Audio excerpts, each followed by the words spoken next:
বলেন? হাযা কিতাবুন আনজালনাহু মুবারাকুন ফাত্তাবিউহু ওয়াত্তাকু লাআল্লাকুম তুরহামুন।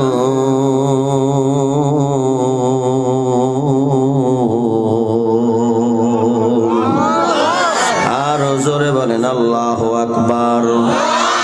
আল্লাহু আকবার মানে কে? বড় জোরে বলেন। আল্লাহ কি আসলেই বড় নাকি? আল্লাহ বড়, আল্লাহর সমতুল্য কেউ নাই। আল্লাহ হলেন খালেক, আমরা হলাম মাখলুক। আল্লাহ সবার বড়, সবার বড়, সবার বড়। আল্লাহর সঙ্গে কারো তুলনাই হয় না। ও বান্দা, আল্লাহ সবার বড় এই কথাটা বলতে যারা কার্পণ্য করে, আমি তো মনে করি তারা দুনিয়ার জমিনে সব হতে পারলেও আল্লাহর খাঁটি বান্দা হতে পারে না। এরে আল্লাহর গোলাম, আল্লাহ জানিয়ে দেয়, ও দুনিয়ার আমার বান্দা বান্দির দল, হাযা কিতাবুন আনজালনাহু, এই যে কিতাব, এই কোরআন আমি আল্লাহ দুনিয়াতে অবতীর্ণ করলাম, মুবারাকুন কল্যাণকর, কল্যাণময় করে আমি আল্লাহ এই কিতাব দুনিয়াতে পাঠাইলাম। অর্থাৎ তোমার ব্যক্তিগত জীবনের সমাধান, তোমার পারিবারিক জীবনের সমাধান, তোমার সামাজিক জীবনের সমাধান সব আছে এই কোরআনের মধ্যে বান্দা। তুমি যদি কোরআনকে অনুসরণ করে চলতে পারো, তোমার ব্যক্তিগত জীবনটা হবে কল্যাণময়। তোমার পরিবার যদি কোরআনকে অনুসরণ করে চলতে পারে, তোমার পারিবারিক জীবনটা হবে কল্যাণময়। তুমি যদি সামাজিক ভাবে কোরআনকে অনুসরণ করতে পারো, তোমাদের সামাজিক জীবনটা হবে কল্যাণময়। তোমরা যদি রাষ্ট্রীয় ভাবে কোরআনকে অনুকরণ করতে পারো, তোমাদের রাষ্ট্রীয় জীবনটা হবে কল্যাণময়। সুতরাং ফাত্তাবিউহু, তোমরা কোরআনকে ইত্তেবা করো, কোরআনকে অনুসরণ করো, কোরআনকে ফলো করো। আল্লাহ কোরআনকে কেমন করে অনুসরণ করব? ও বান্দা বান্দিরা, আমি আল্লাহ কোরআনুল কারীমের মধ্যে যেই কথাগুলো বললাম, যে আদেশগুলো দিলাম, আদেশগুলো মেনে চলো। আকিমিস সালাহ, নামাজ কায়েম করার জন্য আমি আল্লাহ বললাম, তুমি নামাজটা আদায় করবা।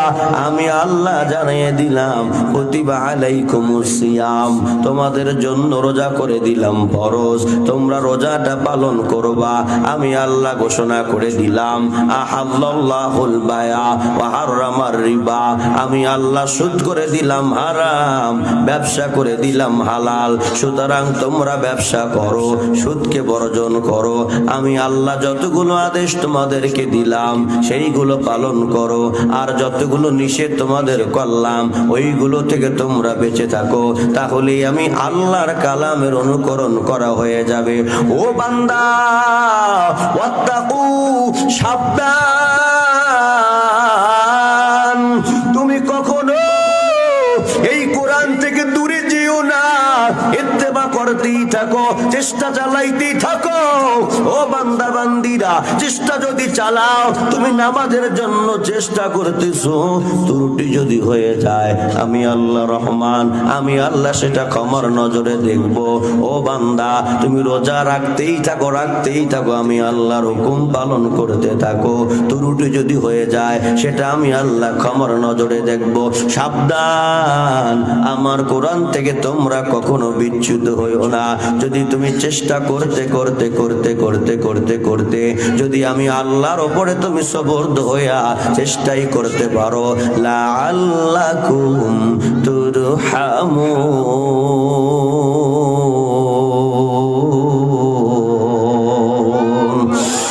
এ আল্লাহর গোলাম, আমি আল্লাহ যখন দেখব তোমার চেষ্টায় কোনো কমতি নাই, তুমি চেষ্টা চেষ্টা করতেছ, আমি আল্লাহ তোমার উপরে দয়া করব, আমি আল্লাহ তোমার উপরে মায়া করব। লাআল্লাকুম, অবশ্যই অবশ্যই আমি আল্লাহ তোমার উপরে দয়ার নজরে মায়ার নজরে তাকাবো। ও আমার ভাইরা, বন্ধুরা, এলাকার মায়েরা, বোনেরা, মাদ্রাসার তলবে এলেমেরা, বৃদ্ধ বাবাজিরা, যুবক ভাই ও বন্ধুরা, আপনাদের কাছে আমার 1 নম্বর অনুরোধ থাকবে, 1 নম্বর ওয়াজ থাকবে।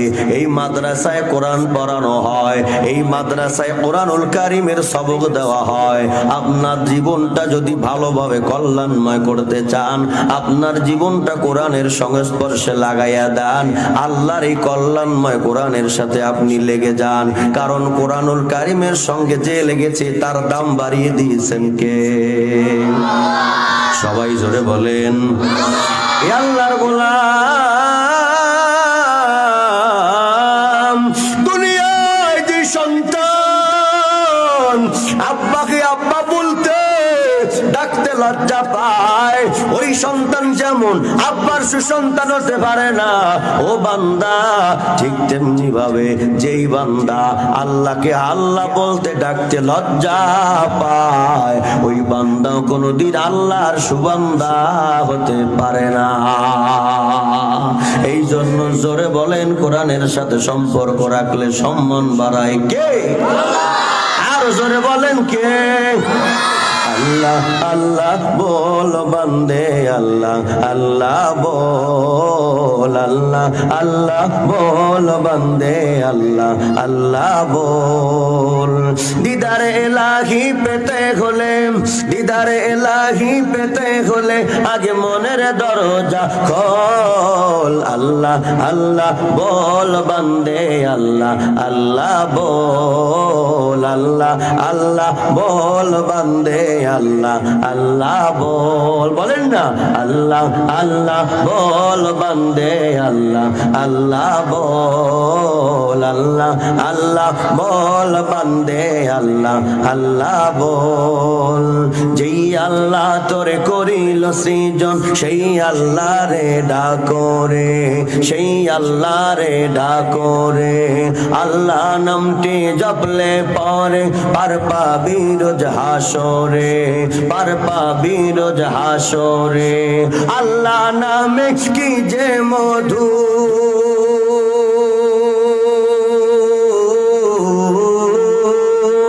আল্লাহ নামে কি যে মধু, আল্লাহ নামে কি যে মধু, হই যে আমি পাগল। আল্লাহ আল্লাহ বল বান্দে, আল্লাহ আল্লাহ বল, আল্লাহ আল্লাহ বল বান্দে, আল্লাহ আল্লাহ বল।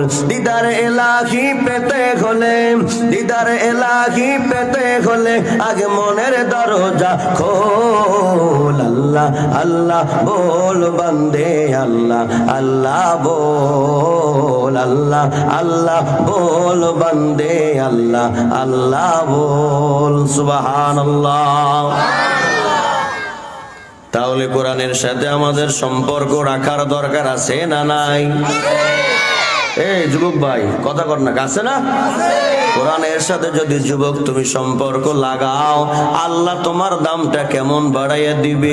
কয় দুনিয়ার জমিনে বান্দা সামান্য 1 টুকরা কাগজের কোনো দাম নাই। কত কাগজ আমরা কত জায়গায় কত কাজে ব্যবহার করি, কিন্তু 1 টুকরা কাগজের উপরে যখন আল্লাহর আয়াত লেখা হয়, কোরআনের আয়াত লেখা হয়, দাম আছে না নাই?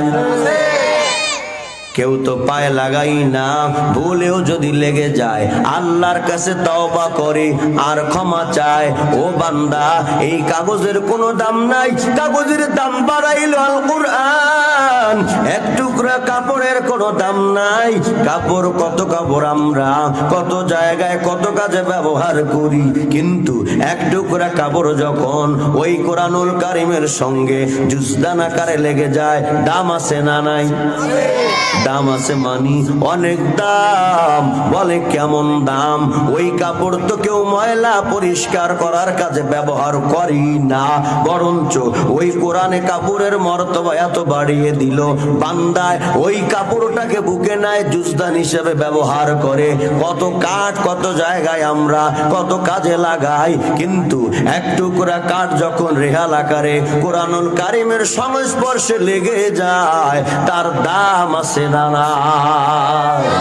এর আল্লাহর গোলাম, এ যুবক, যদি কোরআনের সাথে কাঠ লাগলে তার দাম বাড়তে পারে, যদি কাগজ লাগলে তার দাম বাড়তে পারে, ও বান্দা, যদি কাপড় লাগলে তার দাম বাড়তে পারে, আপনার আমার যদি দিলের সঙ্গে আমার দেহের সঙ্গে কোরআনুল কারিম লেগে যায়, আপনার আমার দাম আল্লাহ বাড়াইতে পারে কি পারে না? পারে মানি কত পারে? কয় কেমন পারে? শুনে নাও। সিদ্দিকে আকবর আবু বকর রাদিয়াল্লাহু তাআলা আনহু ইসলাম ধর্ম গ্রহণ করার আগে তারে কে চিনতো? ইসলাম ধর্ম গ্রহণ করলেন, কোরআনের সঙ্গে সম্পর্ক রাখলেন, আল্লাহ রাসূলের সুন্নাতের উপরে আমল করলেন, কোরআনের বরকতে, আল্লাহর নবীর সুন্নাতের বরকতে দামটা আল্লাহ এত বাড়িয়েছে। আবু বকর রাদিয়াল্লাহু তাআলা আনহুর ব্যাপারে একবার এক ইহুদি এসে বলেন, ও আল্লাহর পয়গম্বর, আপনার প্রিয় সাহাবী আবু বকর আমার গালের উপরে থাপ্পড় মেরেছে। আল্লাহর পয়গম্বর বলে, কি বলেন? আবু বকর নাকি ওমর? কয় না না না, আবু বকর। কয় বুঝে শুনে বলেছেন নাকি? হ্যাঁ বুঝেই বলেছি। ডাকো আবু বকর কই? আবু বকর রাদিয়াল্লাহু তাআলা আনহু যখন চলে আসলেন, আবু বকর, আপনি ইহুদির গালে থাপ্পড় দিয়েছেন নাকি? হ্যাঁ দিয়েছি। কেন দিয়েছেন? কয় আবু বকর বলতেছেন ইহুদি আমার আল্লাহকে গালি দিয়েছে। ইহুদি বলে, না না না, আমি আপনাদের আল্লাহকে গালি দেই না। আবু বকর বললেন গালি দিয়েছেন, ইহুদি বললেন গালি দেয় নাই। আল্লাহর পয়গম্বর তো আপনার আমার মতো পার্সিয়ালিটি সাল্লিশি করে না, কত কর না আছে না? নিজের দলের ছেলে অন্যায় করলে তার কোনো বিচার নাই, অপরের ছেলে যদি একটু বা ঠ্যাং বাঁকা করে হাঁটে তার বিচার, তার কত সমালোচনা। আমার ছেলে যে কত আকাম কুকাম করলো, এই জন্য একদিনও কোনো কথা নাই। এই সকল মানুষগুলা সমাজের মধ্যে আমাদের জন্য গজব। কতক্ষণ কথা কয় না? সমস্যা কি? অবয়ন পছন্দ হয় না নাকি? তো কথা কন না, গজব কিনা ধরে বলে। নিজের কোলের ভাতটা বড় করতেছে। ও বান্দা, দুই ভাইয়ের একটা গাছ আম পাড়ছে, আম পাড়ার পরে বড় ভাই এবার ভাগ করতেছে। বড় ভাই তার কাছে যেই বস্তাটা আছে, এই বস্তাটার মধ্যে বড় বড় আম দিতেছে। এরপরে ছোট ভাই তো তাকাইয়া তাকাইয়া দেখতেছে, ছোট ভাইয়ের কাছে যেই আমের বস্তাটা আছে সেখানে বড় ভাই ছোট ছোট আমগুলো দিতেছে। এইবার ভাগ করার পরে বড় ভাই বলে, তুই ভাগ নে। এবার ছোট ভাই বলে, ভাইজান আমি তো আপনার কাছেরটাই নেব। কয়, ও ভাই কি কও? এই কথা বলে বড় ভাই বড় বড় আমের বস্তাটা নিয়া যায় আর কয় তার স্ত্রীর ঘরে ল, খাইলেও দিন যায় না খাইলেও দিন যায়। কথা বোঝেন নাই? বড় আমের বস্তাটাও নিল আর কয় খাইলেও দিন যায় না খাইলেও দিন যায়। আমাদের সমাজের অবস্থাটা এমন, আমার দলের ছেলে অন্যায় যদি করে এটার কোনো অপরাধ নাই, আর আমার অন্য অন্য দলের লোকজনের ছেলেরা অন্যায় করলে তার বিরুদ্ধে মানববন্ধন হয়, তার বিরুদ্ধে মিছিল হয়। এটা নবীর আদর্শ হতে পারে না। এর আল্লাহর গোলাম ওই আবু বকর রাদিয়াল্লাহু তাআলা আনহু বললেন, পয়গম্বর, ইহুদি আমার আল্লাহকে গালি দিয়েছে। ইহুদি বলে, না আমি আল্লাহকে গালি দেই নাই। আল্লাহর পয়গম্বর ইহুদির কথা বিশ্বাস করবে নাকি আবু বকরের কথা বিশ্বাস করবে? আল্লাহর নবী বলে, আবু বকর, শরীয়তের বিচার হলো তুমি বলেছো গালি দিয়েছে, আর এই ব্যক্তি বলছে গালি দেয় নাই, সুতরাং তোমার পক্ষে সাক্ষী পেশ করো। আবু বকর রাদিয়াল্লাহু তাআলা আনহু বলেন, ও পয়গম্বর, ওখানে আমি আর ইহুদি ছাড়া অন্য কেউ ছিলাম না, আমি কোথায় সাক্ষী পাবো? এরপরে আল্লাহর পয়গম্বর বলে, আবু বকর, যেহেতু তোমার পক্ষে সাক্ষী নাই আর তুমি থাপ্পড়ের কথাও স্বীকার করেছো, এরপরে ইহুদিও তোমার গালে একটা থাপ্পড় লাগাইয়া দিবে। কারণ শরীয়তের বিচার হলো কতলের বদলে কতল, হত্যার বদলে হত্যা, আঘাতের বদলে আঘাত। তুমিও ইহুদিকে আঘাত করেছো, ইহুদিও তোমাকে আঘাত করবে। ইহুদি ভাই, তুমি আবু বকরের গালে একটা আঘাত করে দাও। যখন ইহুদি আবু বকরের গালে আঘাত করার জন্য সামনের দিক অগ্রসর হচ্ছে, আল্লাহ তাআলা জিবরাইলকে পাঠাইয়া দেয় আর বলে, ও জিবরাইল, তুমি গিয়া আমার বন্ধুকে বলে দাও আমি আবু বকরের পক্ষে আমি আল্লাহ নিজে সাক্ষী দিয়া দিলাম। নারে তাকবীর! হে আল্লাহর গোলাম আবু বকর, আল্লাহ যার পক্ষে সাক্ষী দেয়, আবু বকরের নিজের কোনো দাম নাই। কোরআন আবু বকরের দাম বাড়ায়, রাসূলের আদর্শ আবু বকরের দাম বাড়ায়। ও বান্দা, শুধু তাই নয়, আপনি আর আমিও যদি আজকে দুনিয়ার জমিনে আল্লাহর কালামের সাথে সম্পর্কটা রাখতে পারি, আমাদের দামও বাড়িয়ে দেবে আমার আল্লাহ। ছোট্ট ছোট্ট বাচ্চারা মাদ্রাসায় পড়ে, আপনার নাতির বয়সী হবে অথবা আপনার ছেলের বয়সী হবে, মসজিদ ইমাম সাহেব নাই, ইমাম সাহেব বাড়ি গেল, আপনি তো বৃদ্ধ মানুষ, দাড়িও পাকা, দুনিয়ার লাইনে আপনি বড় শিক্ষিত আছেন, কিন্তু ভালো পাঁচটা সূরা আপনি বলতে পারেন না শুদ্ধ করে। কিন্তু আপনার ছেলের বয়সী আর নাতির বয়সী ছেলেটা এবার মসজিদে গেল নামাজ পড়ার জন্য, সবাই বলবে, ভাই বা ছেলে, তুমি নামাজটা পড়াও। কেন বলবে? ও তো আপনার চাইতে বয়সে বড় না, জ্ঞানের দিক থেকেও বড় না। ও বান্দা, এই জন্য বলবে ওর মধ্যে কোরআন আছে, তাই কোরআনে ওর দাম বাড়িয়ে দেয়। সুবহানাল্লাহ। এই জন্য আমার ভাইয়েরা, আমার বন্ধুরা, এই যে এত মাহফিলের প্যান্ডেল, এটা তো ঠিক না। আপনারা কইতেছি পিছে তাই আবার মোবাইল দেখেন না, এদিকে তাকান, বয়ান শোনেন। আর মোবাইল যদি চালাইতে মনে চায় বাইরে গিয়ে চালান, দরকার। আদবের খেলাপ করা যাবে না। রাগ করলেন নাকি? রাগ করেন না। এই যে পাশে যারা কথা বলে, আপনারা আস্তে কথা বলেন, এটা তো মাহফিল হচ্ছে এখানে। আপনাদের কণ্ঠের নিচু করেন, জিকির করি, লা ইলাহা, সবাই সাহেব, লা ইলাহা ইল্লাল্লাহ, লা ইলাহা ইল্লাল্লাহ, লা ইলাহা ইল্লাল্লাহ, মুহাম্মাদুর রাসূলুল্লাহ।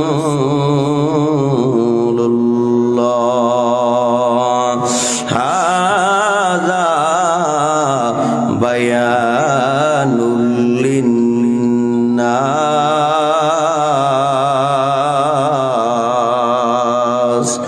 ওয়া হুদাও ওয়া মাউইযাতুল লিল মুত্তাকিন।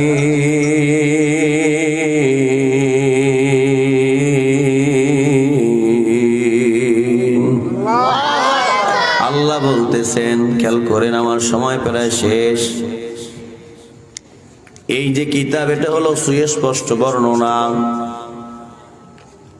এটা মুসলমান মুমিন মুত্তাকিনদের জন্য উপদেশ আর পথ প্রদর্শক। অর্থাৎ আপনি কম্পিউটার চালাইতে জানেন না, যে চালাতে জানে তার কাছ থেকে দিক নির্দেশনা নেন না, যে কেমন করে আপনি কম্পিউটার অন করবেন, কেমন করে আপনি কম্পিউটার চালাবেন, কেমন করে আপনি কম্পিউটারে টাইপিং করবেন, কেমন করে আপনি গ্রাফিক্সের কাজ করবেন। আপনি মোটর সাইকেল চালাতে জানেন না, যে চালাতে জানে তার কাছ থেকে আপনি দিক নির্দেশনা নিচ্ছেন। সুতরাং আল্লাহ জানাইয়া দেয়, যারা দুনিয়ার জমিনে মুত্তাকি হবা, ও দুনিয়ার বান্দা বান্দিরা, তোমরা ওই যে কোরআনুল কারীম হলো তোমাদের জন্য গাইডলাইন, কোরআনুল কারীম হলো তোমাদের জন্য পথ প্রদর্শক।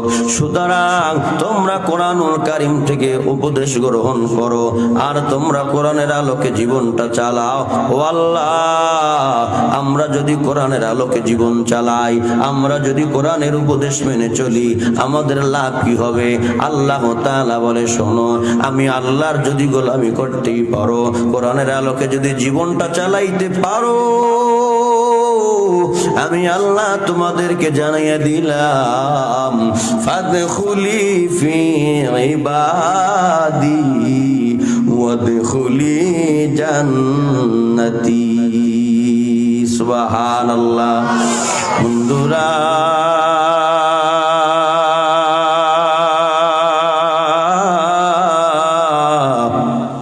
যুবক ভাইরা, ও বৃদ্ধ বাবা জিরা রে, ছোট ছোট তলবে এলেমেরা, একটা জিনিস ভালো করে জানিয়ে থাকা দরকার। দুনিয়ায় একদিন আমরা ছিলাম না, এখন আছি, আবার এমন একটা দিন আসবে আমরা থাকবো না। হইতে পারে এই মাঠে আরো বড় প্যান্ডেল হবে, বড় বক্তা আসবে, অনেক বেশি শ্রোতা থাকবে, কিন্তু আমি আপনি আর দুনিয়ায় রব না।